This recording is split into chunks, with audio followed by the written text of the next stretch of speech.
우리 원장님 대신 우리 장로님 소개해드리겠습니다. 제가 이미 다 말씀드렸고 이 시간에 귀한 말씀 전해줄 때에 많은 은혜 받으시기 바랍니다. 말씀 나오시죠.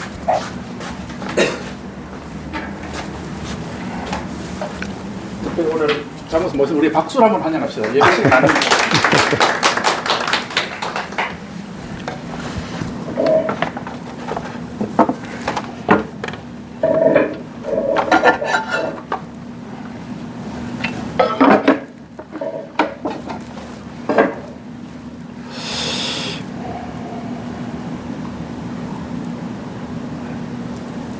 제가 좀 준비하는 게 많습니다. MP3도 하고 이것도 하고 저것도 하고. 네. 다 같이 성경을 들고 일어서시기 바랍니다. 제가 성경은 봉독할 때는 항상 기립해서 하나님의 말씀을 함께 읽습니다. 그 이유는 성경은 하나님의 말씀이기 때문에 우리가 하나님 말씀 앞에서 좀 더 우리가 겸허한 마음을 갖고자 저는 성경을 읽을 때는 항상 기립을 저는 말씀을 드립니다. 봉독해 드릴 말씀은 요한계시록 1장 1절과 3절 말씀까지를 제가 봉독해 드리겠습니다. 이것은 하나님의 말씀입니다. 예수 그리스도의 계시라. 이는 하나님이 그에게 주사 반드시 속히 일어날 일들을 그 종들에게 보이시려고 그의 천사를 그 종 요한에게 보내어 알게 하신 것이라. 요한은 하나님의 말씀과 예수 그리스도의 증거 곧 자기가 본 것을 다 증언하였느니라. 이 예언의 말씀을 읽는 자와 듣는 자와 그 가운데에 기록한 것을 지키는 자는 복이 있나니 때가 가까움이라. 아멘. 네, 자리에 앉으시기 바랍니다.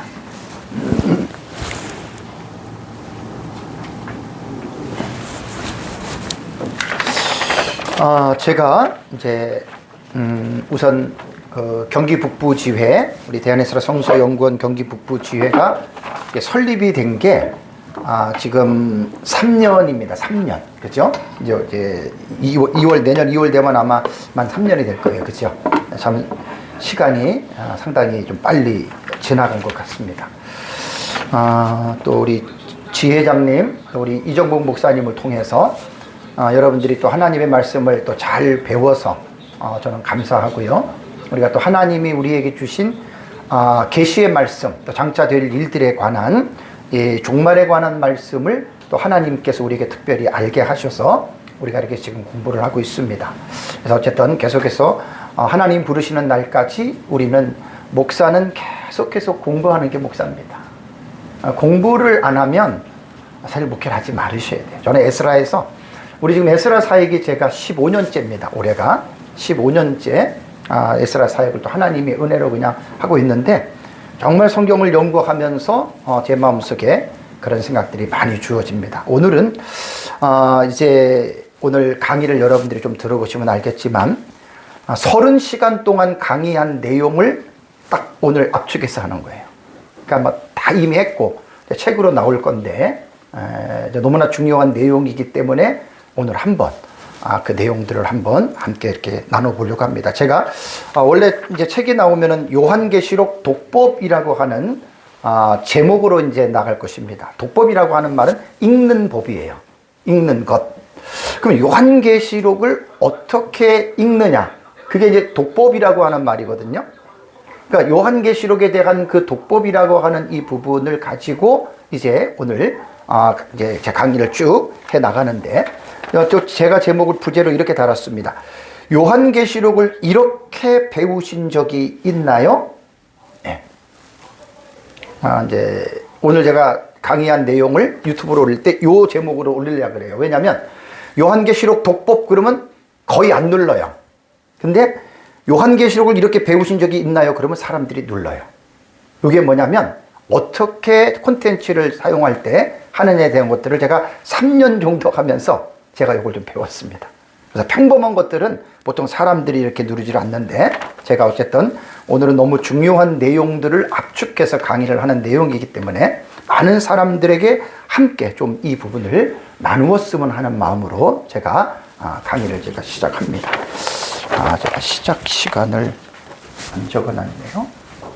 지금 13분. 예. 1시간 정도 제가 딱 먼저 해야 되니까요. 여러분, 요한계시록이 어떤 책이죠?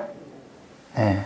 제 책을 보면은 백인백색이라고 하는 제가 그 용어를 썼습니다. 백인백색은 많은 사람들이 저마다 가지는 특색이 있어요.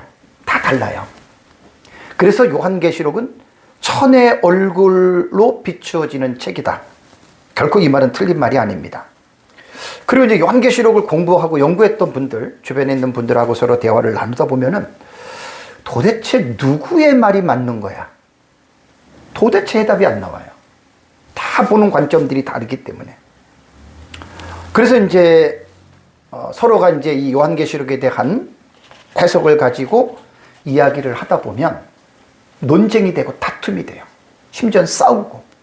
같은 동기들끼리도 옛날에는 원수가 됐어요. 안 만나요. 진짜예요.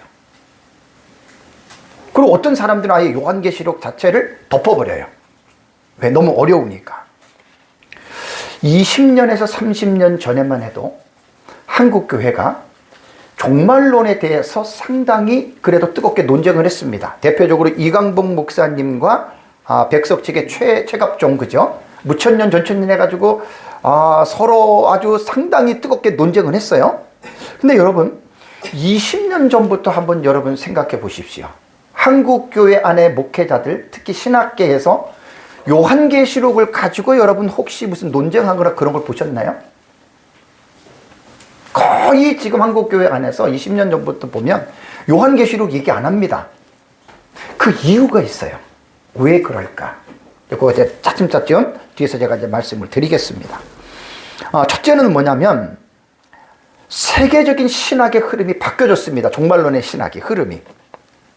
그러니까 30년 전에만 해도 전천년이 오르니 무천년이 오르니 세대주의가 오르니 그래가지고 막 논쟁하고 서로 다퉜잖아요. 그죠? 근데 그 이후부터는 잠잠해요. 왜 그러냐면 세계적인 신학의 흐름이 바뀐 거예요. 제가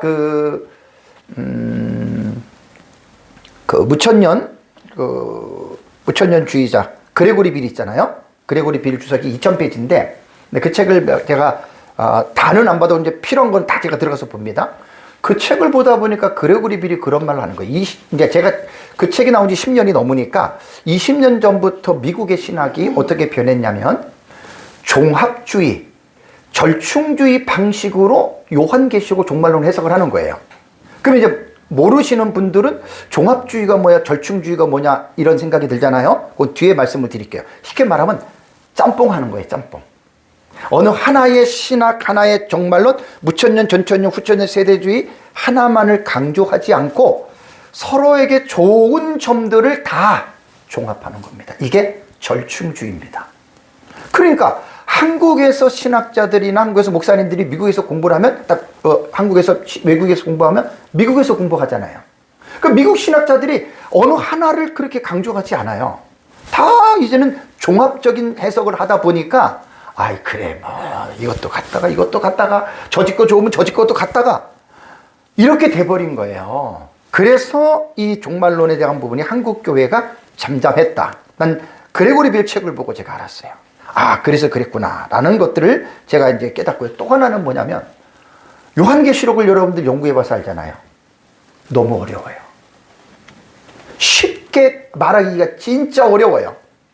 그래서 한 요한계시록은 10년 동안 연구를 하면, 그것도 집중적으로 연구를 하면 조금 알만하다라고 하는 게 정설입니다. 그렇게 요한계시록이 쉬운 책이 아니라는 거예요. 그러니까 너무나 어렵다 보니까 아예 요한계시록 자체를 무관심의 모드로 바꿔버린 거예요. 그래서 이 종말론에 대한 부분들을 거의 지금은 한국교회에서 신학계도 그렇고 계시록에 대한 책이 거의 안 나옵니다. 여러분 서점 가보세요. 거의 안 나옵니다. 그래서 이제 이러한 부분들이 있었다라고 하는 이제 그런 부분들을 여러분들이 꼭 기억을 해야 됩니다. 제가 한번 질문하겠습니다. 자, 성경은 성령의 감동으로 기록해 놓은 하나님의 말씀이죠. 자, 성경이 신구약 도합 몇 권입니까? 66권이죠. 그런데 거의 많은 목회자들이 창세기부터 유다서까지 65권에 대해서는 거의 알아요. 거의 설교들을 해요. 근데 마지막 책인 66번째에 위치한 요한계시록을 가지고 설교한다는 거는 여러분 이건 정말 어렵습니다. 아예 뭐 극단적인 위험한 방식으로 설교하는 거 빼놓고 정상적인 그 신학을 하고 정상적인 목회자들이 요한계시록을 체계적으로 설교한다고 하는 것은요 정말 여러분 어렵습니다. 제가 볼 때는 한 3%도 안 될걸요 아마 제 어렴풋한 걸로 뭐 이단과 사입이 극단적인 거 빼놓고요. 그러니까 요한계시록이라는 게 여러분 그래서 이제 우리는 성령의 감동으로 기록해 놓은 하나님의 말씀이라고 믿으면서 성경을 열심히 우리는 연구하잖아요. 그죠? 근데 요한계시록에 딱 들어가면 힘들어요. 이게 정말 여러분 힘든 거예요. 이게 힘들기 때문에 이제 우리는 요한계시록에 대해서 제가 그동안에 한 11년 동안 하나님의 은혜로 저는 목회를 하는 게 아니고 성경을 연구하는 사람이니까 아예 그냥 깊이 빠집니다, 저는. 그래서 이제 하다가 보면서 이제 요한계시록 독법이라고 하는 이 지식을 하나님이 정리하게 하신 겁니다. 그래서 요한계시록을 여러분 어떻게 공부해야 되냐면 오늘 이제 그 강의 제목처럼 목사님들 다 요한계시록을 공부하셨잖아요. 그죠? 사람마다 차이는 있지만 오늘 제가 강의하는 것처럼 이렇게 혹시 배우신 적이 있느냐? 자기 자신에게 물어보시면 됩니다. 그래서 요한계시록을 이해하기 위해서 알아야 할 사실을 제가 크게 3가지로 말했는데 오늘 뭐 시간이 짧기 때문에 자세하게는 말을 안 합니다. 여러분 종말론, 신학교에 들어가면 조직신학을 배우죠. 신론, 그 다음에 기독론, 인재론, 그 다음에 구원론, 그 다음에 교회론, 종말론. 너무나 중요한 것이죠. 신학교에서는. 조직신학이.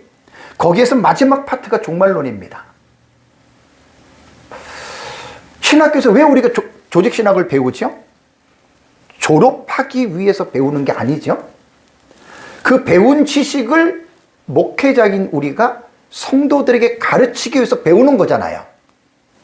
그러면 제가 묻겠습니다. 목사님도 교회에서 사역을 하시면서 저는 34년 목회를 했는데 사역을 하시면서 성도들에게 종말론에 관해서 정말 처음부터 끝까지를 다 가르쳐 보신 적이 있나요? 상당한 도전적인 질문입니다. 저는 작년에 역사적 전천년 입장에서 보는 종말론을 저희 교회에서 꽤 했습니다. 그것도 다 책으로 나올 겁니다. 저는 이제 설교 원고가 책으로 쓸 만큼으로 전부 다 제가 설교 원고를 만들기 때문에 지금도 하나님 나라 시리즈 이번 주까지 제가 40시간 했는데 벌써 페이지가 한 600페이지 정도 원고가 나왔어요. 저는 원고를 정리를 합니다. 책을 낼 정도로. 그래서 저는 설교라는 게 저에게는 목숨과 같아요, 저는. 그거 하느라고. 뭐 제가 하는 일이 이거니까. 그래서 여러분, 종말론이라고 하는 것도 신학교에서 왜 배웠습니까? 쓸데없는 거 배우지 않았거든요. 그럼 배운 지식을 활용을 해야 되잖아요. 제가 이번에 아주 작년에 역사적 전천년 입장에서 이 기독교 종말론을 쫙 한번 한 3개월 정도 우리 교회에서 가르쳤던 내용이 있고요. 그래서 종말론에 대한 부분을 먼저 여러분들이 요한계시록을 공부를 하려면 이것부터 먼저 정리들을 하셔야 돼요. 이런 부분들이 성경이 정리가 안 되면 성경이 정리가 안 된 설교자들의 설교를 들으면 앞뒤가 안 맞아요. 참 설교라는 게 그렇습니다. 앞뒤가 안 맞아요. 그러니까 성경을 깊이 있게 연구하신 목사님들은 구약을 하든 신약을 하든 정확한 어떤 신학적인 그 정로를 걸어가거든요. 그래서 종말론에 대해서 이해를 해야 또 하나는 뭐냐면 하나님의 나라입니다. 킹덤 오브 갓입니다. 누가 뭐라고 하든요, 세계적인 서각들은 다 성경은 대전제가 뭐냐? 하나님 나라입니다. 자, 신학적인 입장에서 하나님의 나라 사상이 있고 구속사가 있고 언약 신약이 있고 타이폴로지 모형론이 있어요. 여러분 신학적 입장 되게 중요합니다. 근데 여러분 이 신학적인 입장들 중에서 때대로 태제로 말을 한다면 상위 태제가 있고 하위 태제가 있어요. 구속사 신학만 공부하신 분들은 모든 것이 구속사로만 얘기를 하는데 아닙니다. 구속사의 위에 있는 태제가 하나님 나라의 사상입니다. 그러니까 하나님 나라 사상이 최고의 대전제고, 그 하나님의 나라 사상 밑에 구속사, 언약 신약, 모형론, 이런 신학적인 입장들이 하나님 나라라고 하는 그 엄청난 대전제의 밑에 여러분 위치하는 거예요. 그래서 하나님의 나라는 사실 제가 이제 그동안에 이제 연구했던 거를 쭉 풀어가는데, 어쨌든 뭐 요거는 그렇게 생각하시고 꼭 기억하십시오. 다음에 이제 세 번째는 뭐냐면 요한계시록 독법. 요한계시록을 어떻게 읽어야 하느냐, 요 기본적인 지식이 필요한 거예요. 왜냐면 이제 우리가 전문 분야 얘기를 할 때는, 전문 서적을 읽을 때에는요, 전문적인 지식이 없으면 그 책을 아무리 읽어도 모르죠. 의학이라든가 법학이라든가 철학 같은 기본 지식이 없는 사람들은 읽으면 몰라요. 여러분, 종말론 마찬가지입니다. 종말론도 전문적인 분야예요. 그래서 종말론을 여러분들이 공부하기 위해서는 무조건 성경을 읽지 마세요. 다음 주에 제가 서울에서 강의가 있는데, 설교에 대해서 제가 3시간을 하는데 되게 제가 무거워요 지금. 설교 한번 다음 주에 꼭 한번 여러분들 한번 기억해 보세요. 우리가 하는 설교가 진짜 이게 과연 성경적인 설교냐, 여러분 그건 이미 다 나와 있는 거예요. 그래서 다음 주에는 제가 서울에서 그 설교에 관한 부분을 3시간 동안 하는데, 아주 12월 초에는 제가 얼마나 제가 긴장되는지 몰라요. 이런 것들 때문에, 말씀을 가르치는 사역 때문에. 그래서 요한계시록 독법이라고 하는 이 지식 없이, 기본적인 지식 없이 무조건 여러분 성경을 읽기 시작하면 이것만큼 위험한 게 없습니다. 사이비와 이단들 같은 경우는 신학을 중시하지 않아요. 그죠? 뭘 중시하지요? 기도에서 성령으로부터, 하나님으로부터 음성을 받아서 깨닫는 것을 말하죠. 이거 상당히 위험한 지식입니다. 그러니까 상당히 사이비 이단들은 100% 다 그런 사람들이고, 이제 기존 교회 이제 목회자들 같은 경우도 신학적인 부분이나 이런 부분들이 미약하면 설교를 딱 들어보면 그 이제 흐름이 나와요.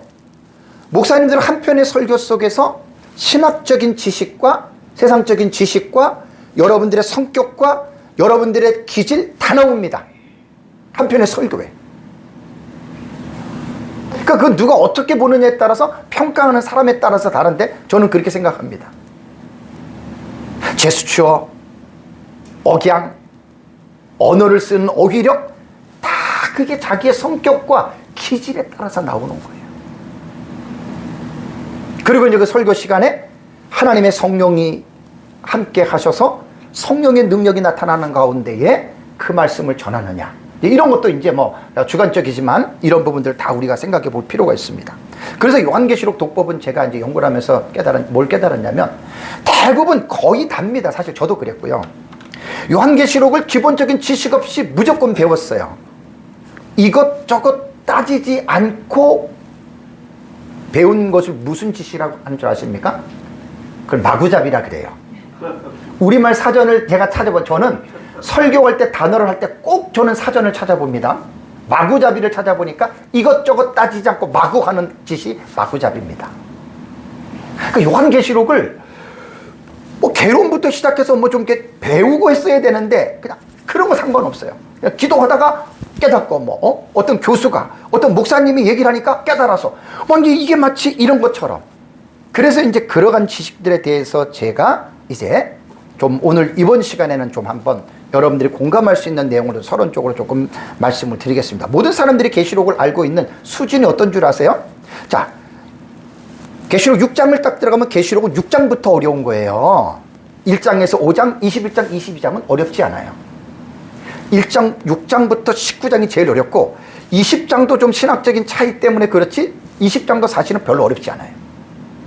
6장부터 19장입니다. 6장을 딱 열면은 그 예수님께서 이리 오라 그러죠. 에르쿠 명령하는 거예요. 컴온, 이리 오라. 에르쿠 할 때 흰말이 딱 나오고 흰말에 탄 기사가 나오지요. 그리고 화를 가지고 이기려 하는 말이 나오잖아요. 그 흰말이 뭡니까? 흰말. 대부분 적그리스도, 거짓 선지자, 아니 적그리스도, 예수 그리스도 정반대잖아요. 그죠? 이것 가지고 피 터지게 싸워요. 근데 우리는 두 증인으로 보거든요. 그럼 여기서 이제 사람들이 한 가지의 주제를 가지고 서로 떠봐요. 목사님은 흰말을 뭘로 보십니까? 목사님 뭘로 보십니까? 자기와 맞으면은 이제 너무 친해. 근데 자기랑 안 맞아. 그럼 딱 이상하게 생각합니다. 실장에 들어가면 14만 4천 나오잖아요. 흰옷 입은 큰 물이 나오잖아요. 당신은 14만 4천을 뭐로 봅니까? 나랑 또 안 맞아. 그러면 뭔가 그 사람하고 초원해지잖아요. 흰옷 입은 큰 무리를 뭐로 보느냐? 제 책을 보면 객관적으로 다 집어넣어놨어요. 구원받은 총수 무천년, 세대주의는 유대인들 중에 구원받은 자들, 우리 같은 경우는 마지막 시대에 특별한 사명자들이 14만 4천 다 달라요. 그 외에도 너무들 많아요. 그 다음에 황충화가 뭡니까? 첫째 화, 다섯 번째 나팔에 황충화 사건이 일어나잖아요. 그럼 도대체 이게 뭐예요? 그 다음에 둘째 화이 여섯 번째 나팔에 유브라데 전쟁이 일어나잖아요. 여러분, 유브라데 전쟁이 어떤 전쟁이죠? 자, 11장에 나타나는 듀오 마르티스인 두 증인은 누구입니까? 절대로 여러분 나랑 같은 사람 만나기 힘들어요. 똑같은 어떤 스승에게 배워가지고 똑같이 판에 딱 찍어서 이건 이렇다고 말하지 않는 이상에는 절대로 똑같지 않습니다. 다를 수밖에 없거든요. 적그리스도 거짓 선지자, 불이 섞인 유리바닷가, 아마겟돈 전쟁, 천년왕국이 어떤 곳이냐. 여러분 달라요. 그래서 천의 얼굴, 백인, 백색의 책이라고 여러분 제가 이런 부분들을 여러분들에게 말씀을 드립니다. 그러면 여러분 묻겠습니다. 누구 해석이 맞죠? 누구 해석이 맞습니까? 이런 걸 좀 생각해 보셔야 돼요. 천상천하 유아독전, 내가 제일이야. 정말 그 사람 문제 있는 사람입니다. 나만이 옳고 나만이 제일이라고 하는 그 사람이 정말로 문제가 있는 사람입니다. 제 책에 여러분 144페이지에 보면 계시록에 나타난 사건을 하나의 도표로 제가 정리한 게 있습니다. 거기에 보면은 카이 에이돈 내가 보았다, 그다음에 카이 에쿠사 내가 들었다. 제가 정리한 걸로는 67번씩 나옵니다. 내가 보았다 들었다. 그러면서 이제 사건이 제 책에는 61가지로 나오는데 이제 요번에 그 개정돼서 나오는 것에는 사건이 73가지입니다. 요거는 제가 보는 관점입니다. 이건 사람마다 다 똑같을 수가 없습니다.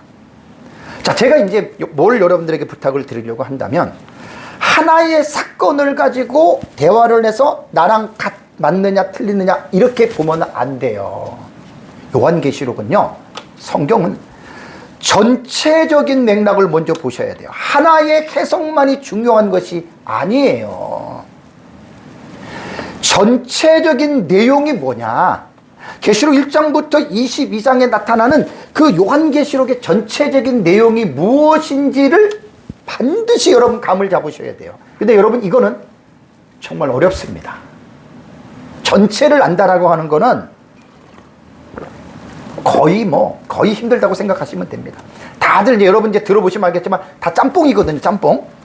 정확하게 어떤 하나의 정체성을 말하기가 정말 힘들어요. 그래서 전체적인 입장에서 일목요연해야 됩니다. 쉽게 말하면 앞뒤가 맞아야 됩니다. 앞뒤가 맞는 해석들. 원래 성경은 그렇게 봐야 되는 거예요. 앞에 것과 중간 것과 뒤에 게 의미와 사건은 다르지만 어떤 하나의 중요한 신학적인 흐름이 다르면 그건 아니거든요. 그래서 이제 그것은 뭐냐면 전체를 아는 사람들만이 여러분 이런 부분들은 가능하기 때문에 제가 이제 요한계시록을 저도 스승님한테 배우고 계속 연구를 하면서 제 나름대로 이제 요한계시록 독법을 어떻게 깨닫게 됐냐면 제가 좀 잠깐 말씀을 드리겠습니다. 우선 이제 오늘 강의하는 내용을 빨리빨리 제가 그냥 전체적인 윤곽을 말씀드릴게요. 여러분들이 이렇게 배우셨냐 한번 확인해 보세요. 자, 요한계시록은요, 문학적인 장르로 읽어야 됩니다. 공부한 사람은 알지만 모르는 사람은 이게 뭔 말이 하죠? 묵시문학적인 장르에 속한 책입니다. 뒤에 자세하게 말합니다. 그리고 요한계시록은 해석학적인 구조로 보셔야 돼요. 무조건 읽지 마세요. 해석학적인 구조는 제가 세 가지를 말했잖아요. 자, 요한계시록 보면 뭐가 나와요? 단어가 나오고 문장이 나오죠. 여러분, 문자로 해석할 거예요? 상징으로 해석할 거예요? 아니면 문자와 상징으로 해석할 거예요? 이걸 정하셔야 돼요. 이런 건 없이 무조건 해석하지요. 그게 마구잡이에요. 다음에 사건에 대한 해석법이 나와요. 제가 요한계시록은 71가지의 사건이 나왔다 그랬죠. 그죠? 71가지. 여러분, 사건이요. 언제 그 사건이 일어났느냐에 대한, 이건 기본 상식이잖아요. 자, 그러면 지금까지 2000년 동안 요한계시록을 해석해 오는 해석법에는 5가지의 해석법이 교회사 안에 존재했습니다. 과거적 해석, 피터리즘이에요. 역사적 해석법, 히스토리즘이에요. 미래적 해석법, 퓨처리즘, 영적인 해석, 이상주의, 아이디얼리즘이에요. 그 다음에 아까 말한 절충주의, 종합적 해석, 요 절충주의, 요 5가지 방법으로 사건을 해석을 하셔야 됩니다. 근데 어떻지요? 우리는 사건을 해석할 때 이런 거를 고려하고 봅니까? 아니면 그냥 해석합니까? 문제가 너무 많아요. 그러니까 애초부터 기본적인 지식부터 우리는 배우지 않고 그냥 카더라 마구잡이로 배워가지고, 그러니까 서로가 대화가 안 되는 거예요. 뒤에 간단하게 좀 합니다. 근데 더 어려운 게 뭔 줄 아세요? 단락의 해석법입니다. 단락 해석법들은 거의 목사님들이 이런 부분들은 거의들 모르세요. 학자들 외에는. 단락은요, 제가 7가지인데 여러분 이거 뒤에 잠깐만 언급할게요. 점진적 해석법이 있고, 반복적 해석법이 있고, 전진하는 방법이 있고, 교차대꾸법, 점진적 평행법, 문학적 비연대기 방법, 본경과 상호의 교차적 구조. 이게 되게 어려운 거예요. 왜냐하면 똑같은 신학자들이라도요, 다들 나름대로의 요한계시록을 보는 입장이 있잖아요. 그죠? 이렇게들 보는 거예요. 이 단락이라고 하는 말은 뭐냐면 요한계시록 1장부터 22장에 기록된 사건들을 정리하는 거예요. 거의 목회자들이 이 단락의 해석법은 거의 모릅니다. 네, 이거 강의를 내가 서울에서도 했고 우리 교회에서도 많이 했는데, 요거 이제 책으로 나중에 보시면 여러분들이 요 부분에 대해서는 좀 이해가 됩니다. 세 번째는 뭐냐면, 이 독법의 지식에 제가 강조하는 게 뭐예요? 여러분, 성경은요, 신학적으로 읽으셔야 돼요. 특히 요한계시록 같은 경우는 신학적인 걸 무시해버리면 완전히 사이비단이 다 나옵니다. 자, 신학은 뭐지요? 기본적으로 4파트가 있잖아요. 주경신학, 조직신학, 역사신학, 실천신학이 있습니다.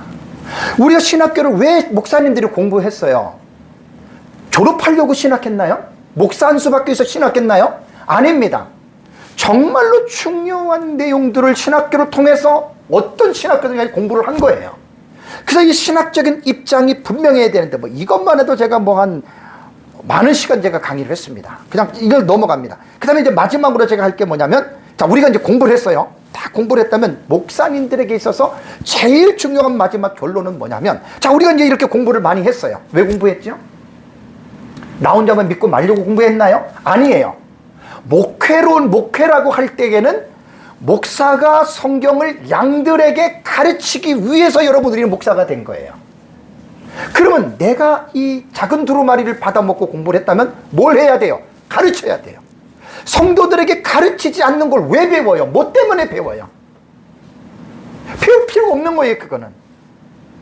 그래서 마지막에 내가 목회론적 읽기로 마지막에 결론에 대해서 여러분들에게 제가 말씀을 드리려고 합니다. 자, 그러면 제가 어떻게 제가 이 요한계시록 독법을 연구하게 됐느냐. 목사님들마다 다 삶을 돌이켜보면, 야, 하나님이 이때 이렇게 하시고 그 하나님의 섭리를 우리는 깨닫죠. 그죠? 제가 2022년입니다. 2022년에 서남아시아 지역부 선교회 고신입니다. 서남아시아 지역부 선교부에서 그때 우리 선배이신 김광선 선교사님이 저에게 한 달 전쯤에 저에게 전화로 부탁을 했어요. 그때 이제 코비드19 팬데믹이었기 때문에 이제 오프라인 강의가 안 되고 온라인으로 줌으로 강의를 하니까 저희 뭐 실력도 없는 저한테 이렇게 좀 서남아시아 지부 인도, 파키스탄, 방글라데시 뭐 그쪽 계신 분들 있잖아요. 고신에 한 뭐 20여 명 정도 되는데 그분들을 대상으로 2타임을 좀 강의를 부탁을 하셨어요. 90분 해가지고 제가 그 강의를 듣고 내가 상당히 처음에는 당황했습니다. 뭐 제가 이렇게 실력 있는 자도 아닌데 그걸 또 저에게 맡긴 거예요. 기도를 딱 하는데 제일 큰 부담이 뭐냐면, 거의 요즘에 젊은 목회자들은 전천년의 사상으로 볼 때는 무천년으로 갑니다. 아시죠? 지금 전천년을 연구를 한 거예요. 그러면 여러분 상식적으로 생각해 보십시오. 여기 전부 다 무천년이에요. 그 제가 강의를 전천년으로 해요.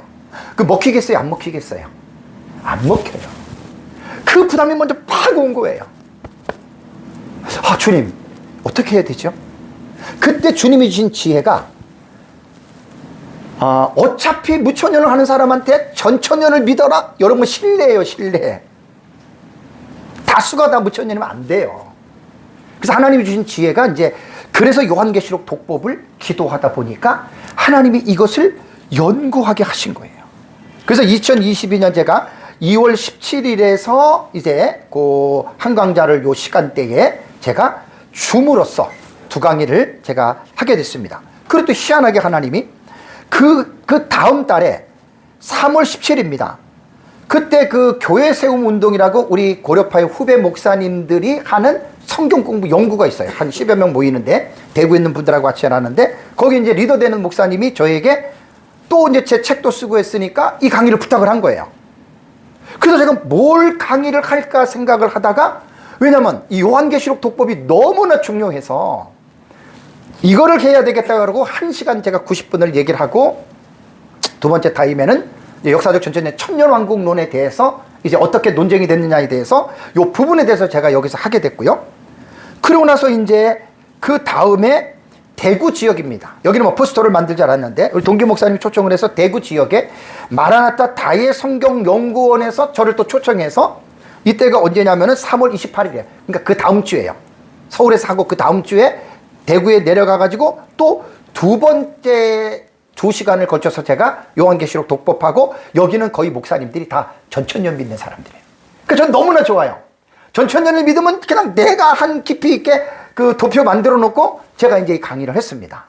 그러고 나서는 이제 외부적으로 오는 것은 이제 딱 하나님이 특별하게 시킨 거예요. 왜? 요때 제가 요한계시록 독법을 90분짜리의 이 독법이요. 서울에서 제가 2022년 3월 6일부터 5월 1일까지 저희 교회에서 18시간을 설교를 했습니다. 저는요, 뭘 하나 깨달으면 끝을 봐요, 끝을. 저는 뭐 정상적인 목회가 아니기 때문에 우리 교회에서 가르친 거 연구해서 목사님 가르치고 목사님이 가르치고 우리 교회 그대로 가르칩니다. 뭐 손도 몇 안 되니까. 나는 그런 거 생각 안 해요. 그러니까 저는 계속 성경을 연구하는 쪽으로 하나님이 인도하시니까 아마 그런 거 신경을 안 씁니다. 그래서 이제 우리 교회에서 하고, 그 다음에 서울에서 제가 곧바로 이제 5월달부터 유튜브 다 올려져 있습니다. 30시간을 했습니다. 우리 회장님하고 우리 이정모 목사님하고 다 들으셨잖아요. 한번 생각해 보세요. 90분 동안 한 강의가 얼마나 늘었냐면 30시간으로 늘어난 거예요. 그래서 원고는 다 됐고, 책을 지금 이걸 내야 되는데, 이 책은 정말 많은 분들에게 너무나 중요한 책이 될 것으로 저는 믿습니다. 그러면 간단하게 아까 제가 요한계시록 독법을 이렇게 했는데 여러분들 그렇게 혹시 공부해 보셨나요? 아마 거의 없습니다. 목회자들도 이렇게 공부하기 힘듭니다.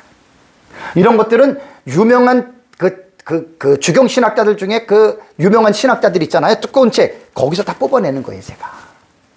웬만해서 이거 하기 힘들어요. 그래서 간략하게 말씀을 드립니다. 자, 요한계시록을요, 여러분. 문학적인 장르로 여러분 우리가 읽어야 됩니다. 여러분 문학적인 장르라고 하는 말은 뭐냐면요. 문학적인 장르라는 말이 이런 겁니다. 여러분 우리가 성경이 하나님 말씀이죠. 이게 인간의 언어로 기록이 됐죠. 그럼 문학적으로 성경을 봐야 돼요, 안 봐야 돼요? 봐야죠. 그래서 문학에는 여러 가지의 장르가 있는데 산문적인 형태의 성경이 나와요. 그죠? 서사적인 형태도 있고 서정적인 형태도 있고 시적인 형태, 시가서 잠언, 이게 시적인 형태예요. 그 다음에 평지 형식이 서간적 형식, 이게 바로 신약성경 서신서잖아요. 서신서. 그 다음에 예언적인 형식을 갖춘 묵시적인 계시가 있잖아요. 이게 요한계시록이고 구약 성경에는 다니엘서입니다.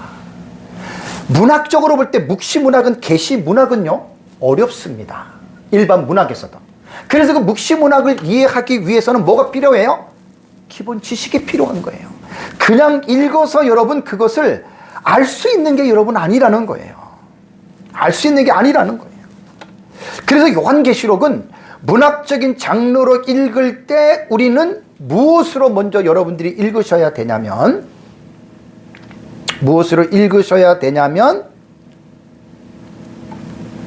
요 다니엘서와 같이 요한계시록을 연결해서 여러분들이 읽어야 된다는 거 꼭 기억하시고요. 그 다음에 요한계시록에는 3가지 형식이 있습니다. 서신서 형식도 있죠. 예언서의 형식도 있죠. 묵시적인 형식을 갖고 있어요. 새 얼굴이에요, 새 얼굴. 요한계시록은. 그러니까 요한계시록은요, 무조건 읽는다고 깨달는 책이 아니라 정말 어려운 책이라는 말입니다.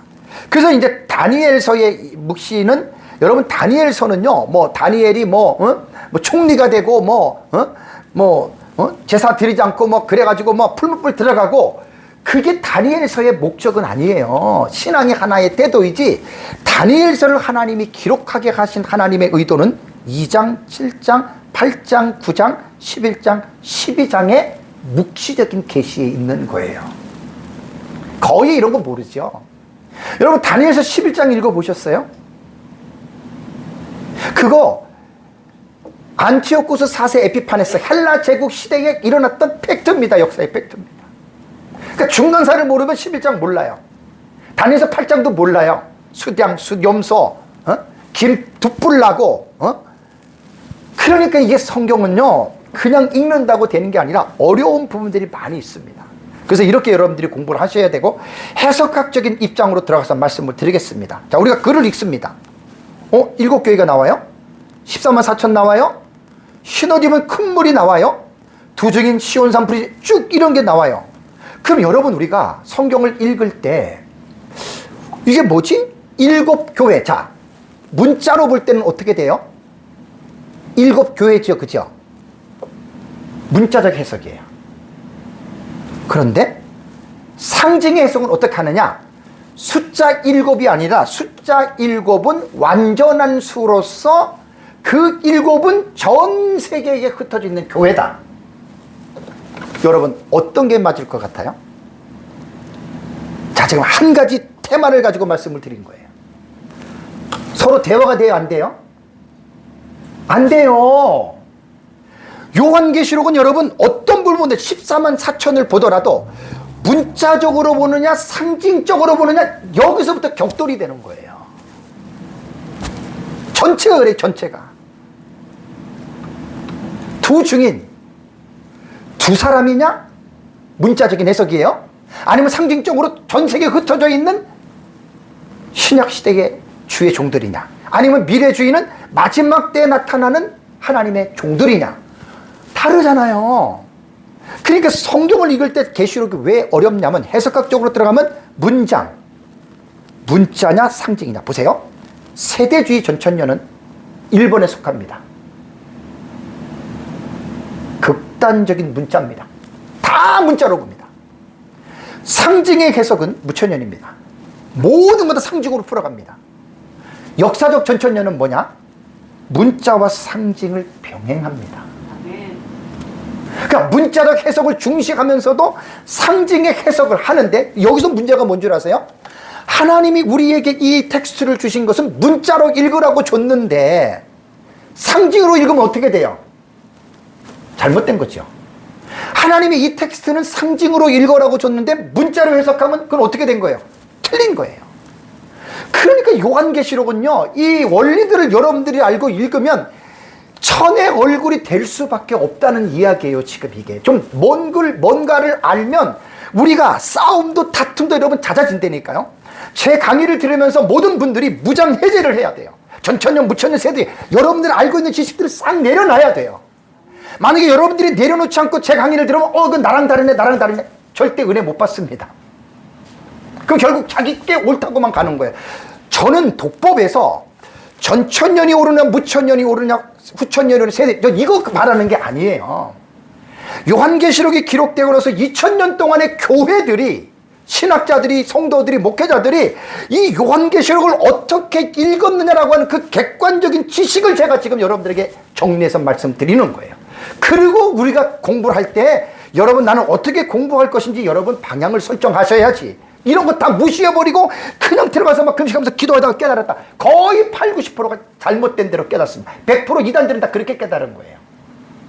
그들에게 신학도 필요 없고 원어도 필요 없고 아무것도 필요 없어. 그러니까 이단이 되는 거예요.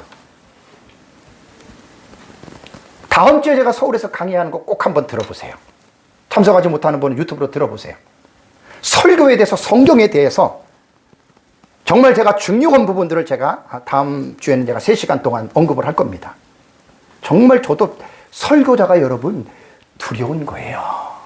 여러분 설교라는 게 두려운 거예요. 그냥 함부로 하는 게 아니에요, 설교는.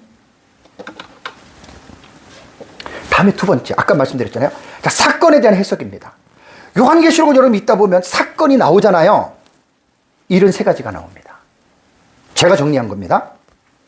그러면 어떤 사건이 14만 4천이 인을 받잖아요. 그죠? 그 하나의 사건을 가지고 네 가지 해석법이 존재하거든요. 첫 번째는 뭐냐면 피터리즘이요. 과거주의 해석. 자, 과거주의 해석은 이렇습니다.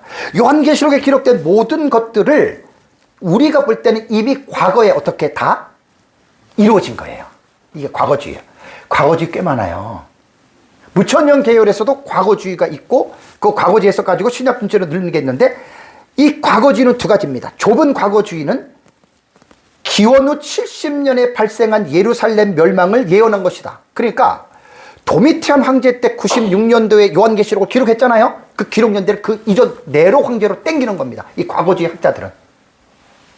맞느니 틀리느니 그런 말 할 필요가 없어요. 제가 객관적으로 하는 거기 때문에. 두 번째 형태는 과거주의는 조금 더 넓힙니다. 소로마 제국이 500 몇 년도에 그 소로마 우리 기억력에 나이 좀 잠깐만 그렇게 돼. 소로마 제국이 400 몇 년도에 멸망하잖아요, 그렇죠? 예? 476년. 예, 476년. 476년의 과거주의는 요한계시록이 다 이루어졌다. 이게 과거주의입니다. 나랑 안 맞네? 그럴 필요 없어요. 내가 만약에 미래주의를 한다면 과거주의를 볼 때는 미래주의 해석을 뭐라 그러겠어요? 나랑 안 맞네. 그럴 거 아니에요. 그러니까 서로 싸우는 거예요. 제 요한계시록 독법을 여러분들이 잘 이해하면 싸움도 다 줄어듭니다. 그리고 좀 넓은 마음이 돼요. 그리고 상대방을 이해하게 돼요. 두 번째 해석이 역사주의입니다. 히스토리리즘입니다. 지금 이 말은 뭐냐면 요한계시록 전체를 이렇게들 해석한다는 거예요. 그러니 평생 죽어도 요한계시록은 다 상대방을 알 수가 없는 거예요. 윤곽만 말씀드린 거예요. 역사주의는요, 요한계시록의 내용은 1세기부터 예수 그리스도의 재림 때까지, 그러니까 어때요? 신약시대 전체에 걸쳐서 일어나는데 이 역사주의 해석법은 재림 부분만 남겨놓고 다 이루어진 것으로 봅니다. 역사주의는 하나의 특징이 뭐냐면 역사주의자들은 일곱 나팔 일곱 대접들을 역사의 현장 속에서 일어났는데 거기다가 유럽이라고 하는 바운더리가 있어요. 프랑스 혁명, 1차 세계대전, 2차 세계대전 이런 것들을 가지고 인대접 나팔을 끼워 맞추는 거예요. 이게 우리가 뭐라 할 수 있어요, 없어요? 없어요. 그냥 이해를 하시라는 거예요, 제 말은. 그래서 요한계시록의 독법의 강의를 잘 듣고 여러분들이 소화를 시키면 싸울 필요 없어요. 마음이 좀 넓어져요. 유럽을 중심으로 일어난 사건. 앞으로 이제 책 나오면 좀 자세하게 좀 얘기. 그냥 시간 때문에 넘어갑니다. 다음에 이제 퓨처리즘, 미래주의입니다. 자, 미래주의자들은 계시록을 이렇게 해석하는 거예요. 자, 앞으로 일어날 일인데 미래주의도요. 이게 넓은 미래주의 있고 좁은 미래주의가 있다 그랬죠, 그죠? 그거 다 제가 이제 나중에 이제 책에 나옵니다. 미래적 해석법은 그레고리 빌 책을 보면 온건 미래파와 극단적인 미래파로 그레고리 빌은 분류를 합니다. 온건 미래파가 역사적 전천년이고 극단적 미래파가 세대주의 전천년입니다. 아마 역사적 전천년과 세대주의 전천년에 대해서 구분하시오 그러면 뭐 자랑이 아니라 앞으로 제 책에 나오는 걸 보면 여러분들이 많은 도움이 될 겁니다. 한국교회 역사적 전천년주의자들 중에서 70-80% 이상이 세대주의와를 구분을 못해요. 이미 혼합되어 있어요. 짜장이면 짬뽕이고 짜장이면 짜장, 짬뽕이면 짬뽕이지 짜장하고 짬뽕 섞어서 먹으면 맛이 어때요? 이게 한국의 역사적 전천년주의자들이 풀어야 할 가장 중요한 과제입니다. 그러니까 우리 미래주의는 뭐냐면 간단해요. 예수님 재림 직전입니다. 재림 직전, 그래서 종말적 사건이라 그래요. 이게 역사적 전천년의 정체성이에요. 근데 지금 역사적 전천년주의자들 저한테 있는 주석이 조지 레더하고 그랜트 오스빌하고 그 다음에 그랜트 오스번하고 그 다음에 또 하나 그 누구죠? 조지 레더, 그랜트 오스번, 그 다음에 그 있잖아요. 그 주석 저한테 다 있어요. 근데 그 사람들 거 보면 박윤선 박사님 주석만 봐도 종말적 전천년 아닙니다. 역사주의처럼 전천년이 쫙 밀려놓은 거예요. 이 부분 제가 더 이상 말을 안 하겠습니다. 이상주의는 뭐냐? 아이디얼리즘은 뭐냐면 영적인 해석이에요. 풍요적 해석, 알레고리죠. 무천년입니다. 무천년은 사건을 어떻게 보냐면 하나의 사건 자체로 안 봐요. 그 하나의 사건이 선과 악의 투쟁으로서 신약시대부터 종말 때까지를 쫙 늘려서 봅니다. 투증인 그러면 투증인은 우리 미래주의 같은 경우는 예수님 재림 직전에 하나님의 종들로 보잖아요. 무천년은 아니야. 모든 시대에 다 투증인들이 나타났어. 이렇게 해석하는 게 무천년의 상징의 해석입니다. 단락의 해석 보면 이건 좀 간단하게 잘 들어보세요. 단락이라는 말이 뭐지요? 단어와 문장이 모인 덩어리를 단락이라 그래요. 패라 그래요. 문맥이라 그래요. 여러분, 한 단락을 성경을 연구하다 보면은 사건이 서술만 한 단락 속에는 사건이 없을 수 있죠. 그죠? 근데 어떤 단락을 읽어보면 사건이 나오는 게 있는데 사건이 하나가 나올 수도 있고 두 개가 나올 수도 있고 세 개가 나올 수도 있죠. 그죠? 요런 것들을 여러분들이 잘 보셔야 돼요. 계시록을 연구하신 목사님들이 아무리 많이 연구했다 그래도 단락 해석법을 딱 얘기를 하면 감을 못 잡아요. 왜? 이런 거를 공부를 안 했기 때문에. 여러분, 근데 요한계시록을 하나로 정리를 해야 되잖아요. 그죠? 막 이것저것 71가지 사건을 다 알았어. 퍼즐로 말하면 71가지의 피스가 있어요. 하나만 놓을 때는 모르잖아요. 그 피스를 다 맞춰야 이 그림이 무엇을 말을 하는지 알 수 있죠. 단락이라고 하는 말은 뭐냐면 요한계시록에 71가지 사건이 나온다 그랬잖아요. 이 사건이요, 상호 연관성이 있겠어요, 없겠어요? 당연히 있지요. 그러면 육하 원칙 속에서 일반 사람들이 문학적인 글을 쓸 때는 누가 언제 어디서 무엇을 어떻게 왜 성경이라고 그런 육하 원칙을 무시한 게 아니라는 말입니다, 여러분. 그러니까 이런 이런 세 가지 사건이 나왔다면 그 사건들을 우리는 하나만 관심 갖잖아요. 흰 말이 뭐야, 붉은 말이 뭐야, 정색 말이 뭐야, 검은 말이 뭐야. 그럼 나랑 안 맞으면 막 서로 싸우잖아요. 그게 좀 유치한 거예요. 그게 아니에요. 하나하나 해석이 중요한 게 아니라 그 사람이 요한계시록 전체를 어떠한 지식을 가지고 보느냐, 그거를 봐야 되는데 이거는 진짜 어려워요. 이거를 안다 그러면 그 사람은 학자입니다. 학자. 이걸 안다 그러면 거의 이거는 힘들어요. 그리고 저희 내 것만 알잖아요. 내 것만 하는 사람들은 자기 것만 웃겨요. 안 좋은 겁니다. 그래서 이 단락은요, 요한계시록을 단락의 구조로 이해하는 것이 최종 마지막 요한계시록을 정리하는 거예요. 거의 이 부분들을 못하고 있어요. 왜? 지식이 안 되니까. 그래서 요한계시록 여러분 6장부터 이유가 중요하다 그랬죠. 그죠? 사건이 61가지가 나옵니다. 6장 이후의 사건이. 전체는 73가지입니다. 아까 71가지라는데 73가지입니다. 이거를 어떻게 그러면 종합적으로 사건의 연계성을 가지고 요한계시록의 1장부터 22장까지, 6장부터 보면 돼. 6장부터 22장까지를 이 사건을 크로니컬이라 그러잖아요. 크로니컬. 연대기적으로. 우리 도표 봤죠? 그죠? 그게 한눈에 보는 요한계시록 도표입니다. 연대기적으로 기록을 했습니다. 이게 그냥 나온 게 아니에요. 그래서 여러분들, 제가 지금 아까 서론 시간에 말씀드렸잖아요. 여러분들이 요한계시록을 공부를 하셨어요. 과연 이렇게 여러분들이 공부하셨네? 그걸 제가 묻는 거예요. 자문자답하시면 돼요. 저 이렇게 안 배웠어요. 저도 처음에 그냥 무조건 배웠어요. 무조건 배웠다는 게 잘못된 거는 아니에요.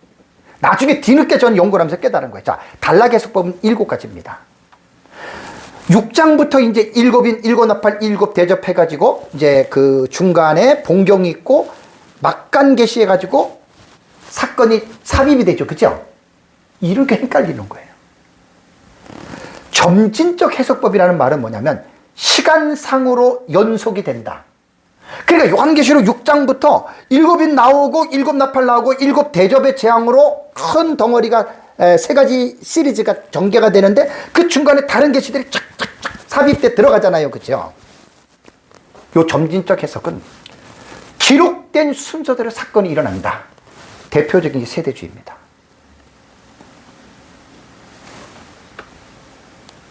기록된 대로 사건이 일어난다는 거예요. 이 세대주의가 이렇게 봐요.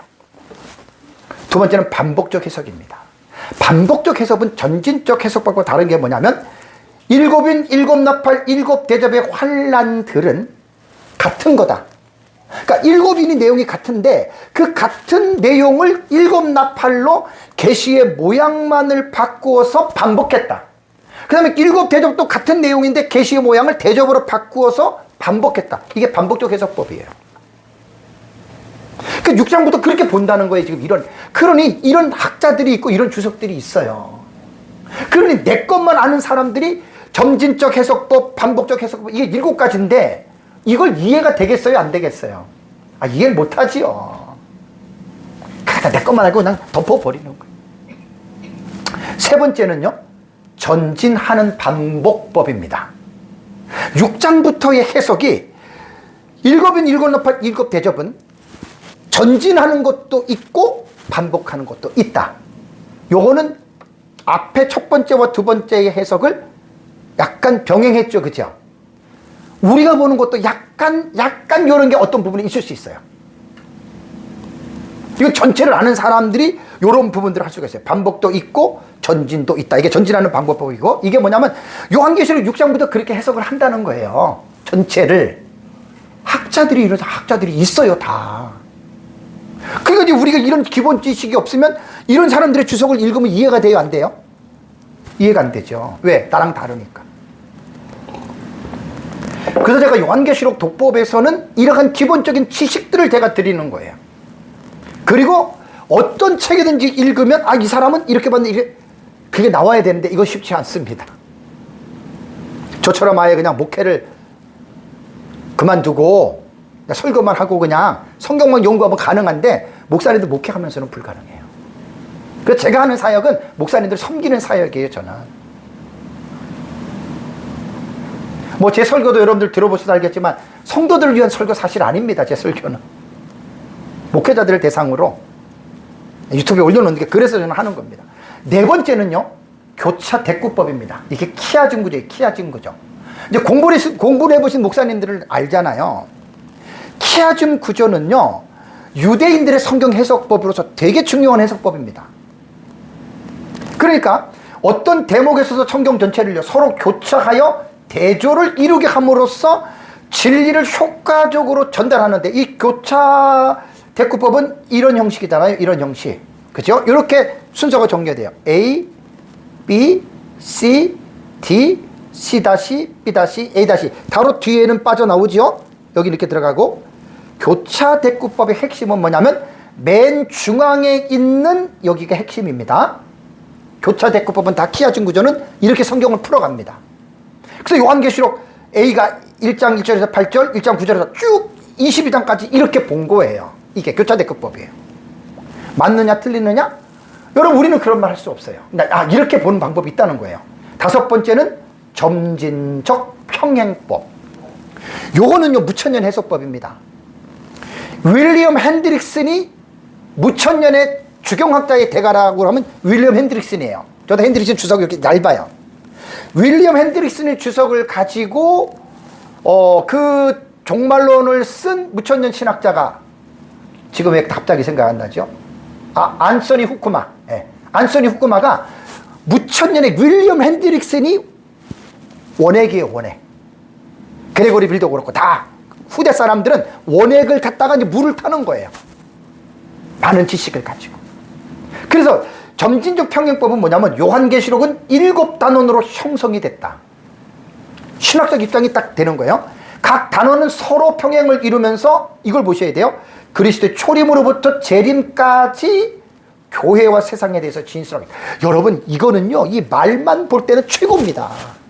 그러니까 1장부터 22장까지는 하나, 둘, 셋, 넷, 다섯, 여섯, 7개 평행으로 초림, 재림. 딱 떨어지잖아요. 어려운 거 하나도 없잖아요. 그래서 1장 몇 절부터 3장 몇 절, 이렇게 보는 거예요.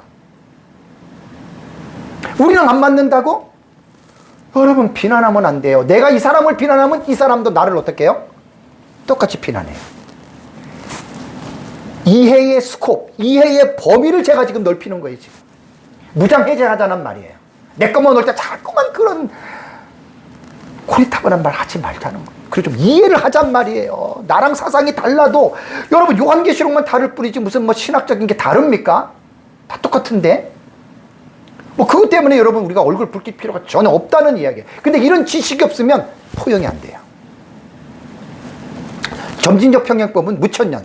요 내용 제가 이제 그 책을 쓸 때 앤서니 후쿠마가 윌리엄 핸드릭스 건을 정리한 걸 내가 인용해서 써요. 왜? 제 책은 논문식으로 쓰니까. 항상 인용구를 제가 넣습니다. 6번째가 문학적 비연대기적인 방법입니다. 이 말은 뭐냐면 3가지 7 시리즈와의 관계에 있어서 엄밀한 연대기적 관계를 부정해요. 아, 연대기 아니야. 이게 샘 스톰즈의 무천년의 그 책에서 이 내용이 나옵니다. 샘 스톰즈의. 개혁주의 아마 무천년설 그럴 거예요. 그냥 중요한 얘기는 제가 안 하고 그냥 터치만 합니다. 다음에 7번째가 봉경과 삽경의 상호 교차적 구조입니다. 어려운 것 같아도요, 이게 어려운 게 아니에요. 여기에 보면 이게 박수원 박사님, 거기서 제 책에도 이거 인용을 했습니다. 요한계시록은 봉경과 삽경의 상호 교차 형식으로 구성되어 있다 그랬잖아요. 그죠? 그럼 봉경이 뭐냐? 7인, 7나팔, 7대접, 그 다음에 19장 이후에 재림, 20장 천년왕국, 곡과마고, 최후의 심판, 신천신지. 그러니까 3가지 7 시리즈와 그 다음에 20장부터 22장까지를 봉경으로 보는 거예요. 이것은 뭐냐면 학자들의 약속이에요. 여러분, 성경을 해석할 때 여태까지 신학자들이나 아무도 말을 안 했는데 나만 깨달았어. 여러분, 어떻게 생각하십니까? 위대한 신학자들 하나도 못 깨달았는데 성경을 보다가 나만 깨달은 거예요. 나만. 어때요? 위대한 일입니까? 이거 위험한 거예요. 이단과 사이비들이 다 그렇습니다. 자기만 깨달은 거예요. 여러분, 헤아리는 새 것이 없어요. 헤아리는 새 것이 없습니다. 내가 깨달았다? 그 위험한 사람입니다. 겸손하게, 목사의 선생이 누구죠? 신학자잖아요. 교수들이잖아요. 그래서 목사님들은 신학자 교수들을 존중하셔야 됩니다. 그래서 박수원 박사님은 봉경과 상호의 상호 교차라는 말이 서로 어긋나는 거잖아요. 그죠? 그러니까 전진적 해석과는 정반대잖아요. 그죠? 전진적 해석 방법은 어떻게 해요? 순서대로 쭉 일어나는데 봉경과 상호의 상호 교차는 어떻게 해요? 도치가 되잖아요. 앞에 게 들어가고 뒤에 게 앞으로 오고. 그래서 요한계시록이 이렇게 배우는 게 힘들어요. 저는 뭐 저희 은사 민명숙 목사님으로부터 배워서 계속 연구를 하면서 그런 부분들을 정리를 해놨기 때문에 우리는 그냥 누워서 떡 먹는 식으로 먹는 거예요. 그렇게 생각하시면 됩니다. 그래서 이렇게 보는, 그리고 나서 이 3가지 7 시리즈하고 나머지 20장 이후의 사건들, 그 다음, 그 외에 있는 사건이 뭐냐? 그게 삽경이에요. 삽입된 계시들. 그래서 이렇게 보는 사람이 알포드, 모페트, 키들, 리스트, 레드, 비슬리 모레이, 케어드, 그 다음에 마운스, 아우네, 램블런트, 오스본, 이상근 박사님. 이런, 여기는 전천년, 무천년, 세대주의 다 있어요, 신학자들이. 그러니까 저는 뭘 말씀을 제가 드리고자 하냐면, 목사들은 겸손해야 됩니다. 너나 할 것 없이. 내가 깨달은 것만 제일이고 나만 깨달았어. 그 사람은 위험한 사람입니다. 정말 교만한 사람입니다.